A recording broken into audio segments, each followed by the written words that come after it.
पंजाब में एक के बाद एक ऐसी घटनाएं सामने आ रही हैं जो मानवता को शर्मसार करती हैं। इस पूरे पहलू में सोचने वाली बात यह है कि धर्म को अलग रखकर ह्यूमैनिटी यानी कि मानवता के हिसाब से सोचना चाहिए। दुखद ये है कि देश को तोड़ने की कोशिश की जा रही है और लोग बहकावे में आ रहे हैं धर्म के नाम पर। इस पूरी घटना को समझने के लिए सबसे पहले 15 अक्टूबर पर जाना होगा। लखमीर नामक एक युवक की किसान आंदोलन में ये कहकर जान ले ली गई कि वो बेअदबी कर रहा था। लखबीर के घर वालों ने बताया कि लखबीर अमृतसर तक नहीं जा सकता था तरन तारन से, वो अचानक वहां से उठकर सिंघू बॉर्डर कैसे पहुंच गया उन्हें ये समझ नहीं आ रहा है। वहीं चौंकाने वाली घटना कपूरथला निजामपुर गुरुद्वारे की भी थी। वहां जो शख्स पकड़ा गया, कहा गया कि वो उत्तर प्रदेश का रहने वाला है। उत्तर प्रदेश का रहने वाला है, मानसिक हालत ठीक नहीं है, रोटी खाने के लिए गुरुद्वारे में गया था और उसके साथ लिंचिंग कर दी गई। समझ ये नहीं आया कि आखिर उत्तर प्रदेश से अचानक वो शख्स पंजाब के कपूरथला गुरुद्वारे के पास कैसे पहुंच गया। इससे भी बड़ा रहस्य उस घटना में छुपा है जो अमृतसर के गुरुद्वारे में हुई है। वहां भी जो शख्स मिला उसका कोई आइडेंटिटी कार्ड नहीं मिला, कोई भी प्रूफ नहीं मिला, कोई भी टिकट बस ट्रेन जहाज की उसकी जेब में नहीं मिली। उसका अंतिम संस्कार कर दिया गया और कुछ अवशेष रखे गए जिसमें से उसके दांत, बाल और ब्लड के सैंपल हैं जिससे उसे पहचानने की मदद मिलेगी। धर्म के एंगल से हटकर देखा जाए तो बड़ा सवाल ये है कि आखिरकार अचानक एक शख्स उत्तर प्रदेश से पंजाब कैसे पहुंचता है और पंजाब के तरन तारन गांव से लखबीर सिंघू बॉर्डर दिल्ली कैसे पहुंच जाता है। पहले एक ऐसे शख्स को टारगेट किया जाता है जो शख्स घर से लड़ा हुआ है, नशे करता है यानी कि लखबीर, और उसके बाद ऐसे शख्स को टारगेट किया जाता है जो उससे भी ज़्यादा डीप है यानी कि जिसकी मानसिक हालत ठीक नहीं है, वो कुछ नहीं बता सकता। हाल ही में पंजाब में 3 घटनाएं हुई हैं। एक 18 तारीख शाम को अमृतसर गुरुद्वारे में, दूसरी 19 तारीख सुबह कपूरथला के गुरुद्वारे में और तीसरी घटना जो हुई है 23 दिसंबर को लुधियाना कोर्ट में। आपको याद दिलाते चलें कि 16 दिसंबर 2021 को देश विजय पर्व मना रहा था, यानी कि वो दिवस जब 1971 को भारत ने पाकिस्तान से एक जंग जीती थी और ढाका यानी कि बांग्लादेश को बनाया था। भारत के इसी साहस से परेशान होकर पाकिस्तान ने ये पूरी साजिश रची थी। इसमें शामिल था एक ऐसा शख्स जो 6 फॉर जस्टिस का मुखिया है, जिसका नाम GS पन्नू है। वो खालिस्तान का एक ऐसा नुमाइंदा है जो बरसों से ये मांग कर रहा है और मंशा रखता है कि खालिस्तान बनाया जाए। तमाम तरह के हैशटैग सामने आए। इसमें सबसे बड़ी बात ये सामने आई कि पाकिस्तान का एक ग्रुप जिसका नाम मोहब्बत माफिया है, वो 15 दिसंबर को ही इस पूरे मामले पर कमर कस चुका था। आपको जानकर हैरानी होगी कि 15 दिसंबर से 17 दिसंबर तक लगातार सोशल मीडिया पर hashtag Dhaka to Khalistan trend करता रहा और फिर 17 दिसंबर के बाद 18 दिसंबर को अमृतसर गुरुद्वारे में ये घटना सामने आई। 19 दिसंबर को सुबह एक घटना सामने आई कपूरथला गुरुद्वारा में से। उसके बाद 23 दिसंबर को एक ब्लास्ट होता है लुधियाना के कोर्ट में। इंटेलिजेंस की माने तो सरहद पार पाकिस्तान के कई ग्रुप ऐसे हैं जो सोशल मीडिया पर लगातार एक्टिव हैं और इस तरह से भारत को दहलाने की कोशिश कर रहे हैं, पंजाब को जलाने की कोशिश कर रहे हैं। विजय दिवस के बाद ही यह घटनाएं शुरू हो गई थी और खालिस्तान के कुछ ऐसे नुमाइंदे हैं जो लगातार कोशिश कर रहे हैं कि खालिस्तान बनाया जाए और इसलिए हैशटैग ट्रेंड करवाए जा रहे हैं। इसी बीच जो घटनाएं सामने आई हैं, भोली भाली जनता उसे बेअदबी समझ रही है। हालांकि ये लिंचिंग है और इसे कौन करवा रहा है ये धीरे धीरे साफ हो रहा है। बावजूद इसके लोग इसे धर्म का एंगल दे रहे हैं। धर्म के एंगल से हटकर अगर इंसानियत के नाते समझा जाए तो सोचने वाली बात यह है कि आखिर कैसे लखबीर सिंह अचानक तरन तारन जिले से सीधा सिंघू बॉर्डर पहुंच जाता है और 2 दिन बाद खबर आती है कि उसकी जान ले ली गई है बर्बरता के साथ। वहीं एक खबर चौंकाने वाली ये भी है कि उत्तर प्रदेश का एक युवक जो माना जा रहा है वो अचानक से कपूरथला के गुरुद्वारे में कैसे पहुंच जाता है और पंजाब कैसे आ जाता है। बहुत से सवाल हैं, इस पर पुलिस हाल फिलहाल कोई इन्वेस्टिगेशन नहीं कर रही है। हालांकि पुलिस ने अपनी पीठ थताई है और ये भी कहा है कि जब पुलिस कपूरथला गुरुद्वारे में गई थी और वहाँ की वीडियो रिकॉर्डिंग की गई तो वहाँ पर किसी भी तरह की बेअदबी का सबूत नहीं मिला।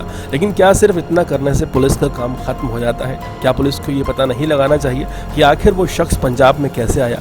क्या पुलिस को ये पता नहीं लगाना चाहिए कि लखबीर आखिर तरन तारन जिले से अचानक सिंघू बॉर्डर कैसे पहुंच गया? ये बहुत से सवाल हैं, इनके जवाब सामने नहीं आ रहे हैं। आप समझ सकते हैं कि राजनीति चरम पर है, क्योंकि चुनाव आने वाले हैं। ऐसे में कोई भी जनता के विरोध का सामना करने के लिए तैयार नहीं है। ऐसे में सत्ताधारी कांग्रेस पार्टी और चरणजीत सिंह चन्नी की पुलिस वही काम कर रही है जिससे खाना पूर्ति हो सके। इसके अलावा जो कड़े सवाल हैं वो नहीं पूछे जा रहे हैं और ना ही उनके ऊपर कड़ाई से इन्वेस्टिगेशन की जा रही है।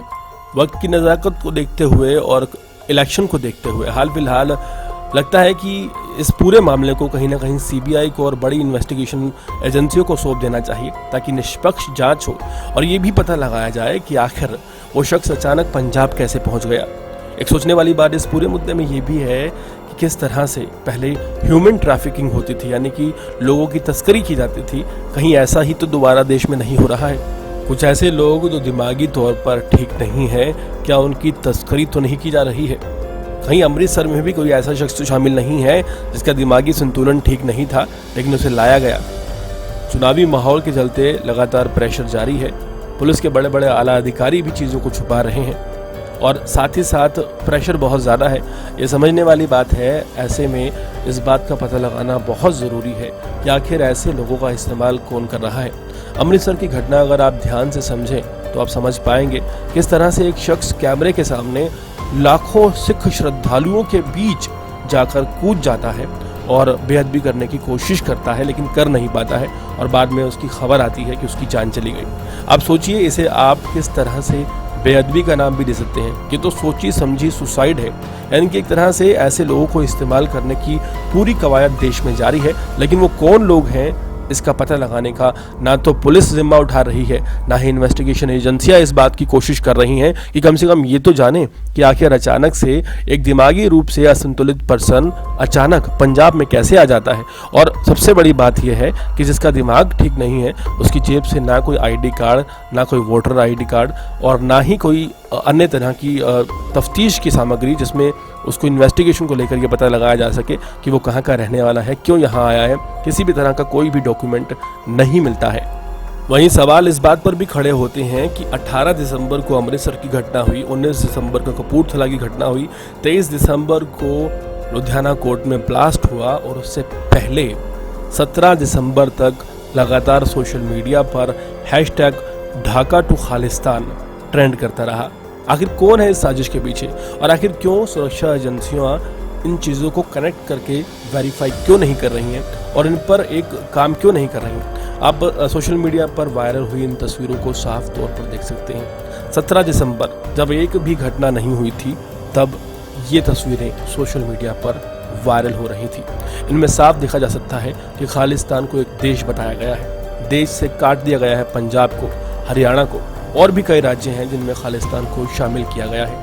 17 दिसंबर को जब ये घटना हो रही थी और जब अपने देश में सोशल मीडिया पर ये चीज़ें ट्रेंड कर रही थी तब हमारी सुरक्षा एजेंसियां आखिर क्या कर रही थी?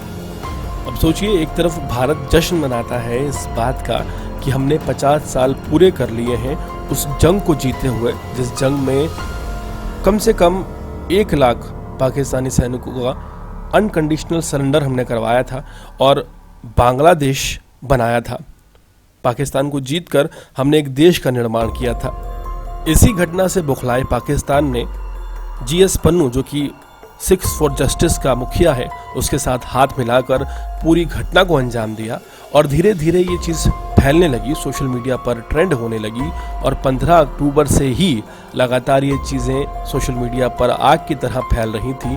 लेकिन पंजाब की अगर बात की जाए तो वहाँ पर सुरक्षा एजेंसियाँ क्या कर रही थी, ये सोचने वाली बात है। इन पूरी घटनाओं के पीछे एक बड़ी साजिश है और दुखद बात यह है कि इन घटनाओं को धर्म का नाम देकर हर चीज़ छुपाई जा रही है। भारत की जनता, चाहे वो हिंदू हो, सिख हो, मुस्लिम हो, ईसाई हो, सभी जानते हैं कि वो धर्म को लेकर काफ़ी ज़्यादा इमोशनल है और इसी इमोशंस का फ़ायदा उठाते हुए कुछ बाहरी ताकतें देश को बर्बाद करने की साजिश रच रही हैं। और इस साजिश में चौंकाने वाली बात यह है कि कोई भी ये पता लगाने की कोशिश नहीं कर रहा कि देश के ही कुछ बेगुनाह, कुछ निर्दोष और कुछ ऐसे लोग जिनकी मानसिक हालत ठीक नहीं है या फिर जो नशे करते हैं, जिन पर सवाल उठाना बहुत ही आसान होता है, ऐसे लोगों का इस्तेमाल किया जा रहा है।